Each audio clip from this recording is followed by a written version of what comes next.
শুধু ভক্তবৃন্দ, আপনারা আমার দণ্ডবত প্রণাম গ্রহণ করবেন। হে কৃষ্ণ ভক্ত গণ এবং কৃষ্ণভক্ত মাতারা, আপনারা জানেন যে ভগবান শ্রীকৃষ্ণ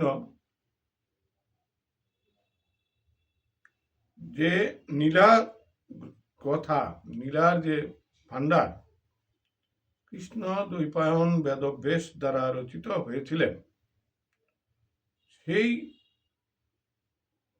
ভাণ্ডার নাম শ্রীমদ্ ভাগবত। এই ভাগবত পাঠ, ভাগবত শ্রবণ এবং ভাগবত দর্শন করলে মানুষের পাপ থেকে মুক্তি হয়। তাই নারদ মুনি বেদব্যাসকে বললেন, হে মুনিবর, আপনি অনেক গ্রন্থ জনগণের জন্য, আমাদের ভক্তদের হিতার্থে লিখেছেন, কিন্তু এমন একটি গ্রন্থ আপনি আবিষ্কার করেন, এমন একটি গ্রন্থ আপনি রচনা করেন, যে গ্রন্থ পাঠে ভগবানের শ্রীকৃষ্ণের লীলা কথা শ্রবণ করতে ভক্তগণ পারেন এবং সেই শ্রবণ মাধ্যমে যেন ভক্তগণ বৈকুণ্ঠ ধাম প্রাপ্ত হতে পারে। তখন কৃষ্ণ দ্বৈপায়ন বেদব্যাস কি করলেন, সেই তার লব্ধ জ্ঞান দ্বারা এবং বিভিন্ন শাস্ত্র অধ্যয়ন পূর্বক তিনি আমাদের জন্য রচনা করলেন শ্রীমদ্ ভাগবত।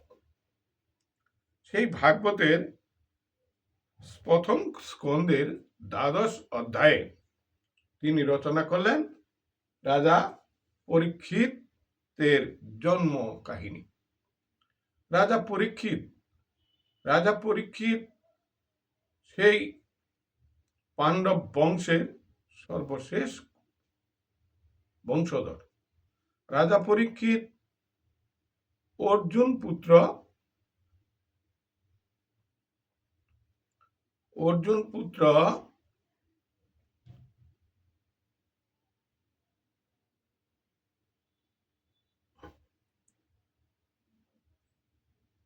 রাজা পরীক্ষিত অর্জুনের পুত্রের ঘরে জন্মগ্রহণ করেছিলেন।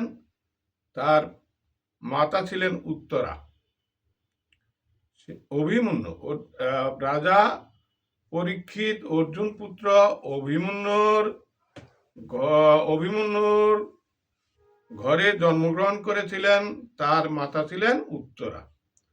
জন্মের যখন ৭ম মাস বয়স রাজা পরীক্ষিতের মাতৃগর্ভে, তখন গুরুপুত্র অশ্বত্থামা কি করলেন, সেই উত্তরার সেই গর্ভকে লক্ষ্য করে কি করলেন, ব্রহ্মাস্ত্র নিক্ষেপ করলেন। তখন উত্তরা ২ হাত উত্তোলন করে ভগবান শ্রীকৃষ্ণকে স্মরণ করলেন, বলেন যে হে কৃষ্ণ, তুমি আমাকে মেরে ফেলো, কিন্তু আমার গর্ভের সন্তানকে তুমি রক্ষা করো। তখন ভগবান স্বয়ং কি করলেন, সেই উত্তরা গর্ভকে রক্ষা করবার জন্য তার যে ব্রহ্মাস্ত্রকে বিনাশ করবার জন্য যে সুদর্শন চক্র, সেই চক্রকে তিনি আদেশ দিলেন যে সুদর্শন, তুমি সেই ব্রহ্ম অস্ত্রকে তুমি নির্দেশ করে দাও।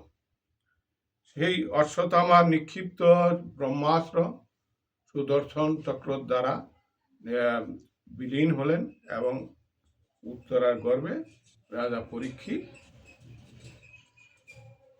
নিরাপদে রইলেন।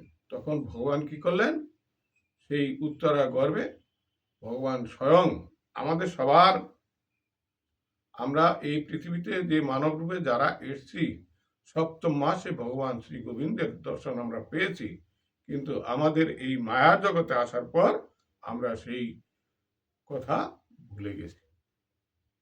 তদ্রূপ রাজা পরীক্ষিত ভগবানকে দর্শন করলেন এবং ভগবানের চতুর্ভুজ রূপ দর্শন করে তিনি ভাবতে লাগলেন, আমি এই ভগবানকে যেন ভুলে না যাই। তখন রাজা পরীক্ষিতের যথাযথ 10 মাস 10 দিন উত্তরাগড় থেকে রাজা পরীক্ষিতের জন্ম হলো এবং মহারাজ যুধিষ্ঠির তার তার নাতনি পরীক্ষিতের নাতনির ঘরের যে পুত্র পরীক্ষিত তাকে তার জন্মের জন্য এই রাজ্যের যত বড় বড় ব্রাহ্মণ ছিলেন এবং যত মুনি ঋষি ছিলেন তাদেরকে তিনি উপহার প্রদান করলেন। সেই মুনি ঋষিদের কাছে রাজা ধর্মরাজ যুধিষ্ঠির জিজ্ঞাসা করলেন, হে মুনি ঋষিগণ, হে ব্রাহ্মণগণ, হে জ্ঞানীগণ, আপনারা পরীক্ষিতের কুষ্টি বিচার করে বলুন সে কেমন রাজা হবেন, সে আমাদের উত্তরাধিকার হিসাবে কিভাবে কি করবেন। তখন জ্যোতিষগণ মুনি ঋষিগণ সবাই বিচার করে রাজা ধর্মরাজ যুধিষ্ঠিরকে বললেন, প্রভু, এই যে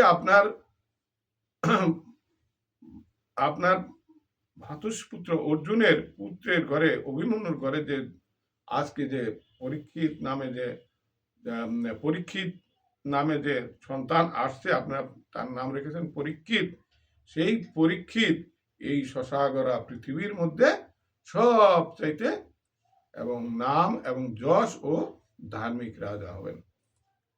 এই বলে তারা নিজ নিজ গৃহে অবস্থান নিলেন এবং তাদেরকে যে যুধিষ্ঠির দ্বারা যে তারা উপহার আদি পেয়েছিলেন সেই উপহার আদি পেয়ে তারা সবাই সন্তুষ্ট হলেন এবং তারা যুধিষ্ঠিরকে বললেন যে আপনার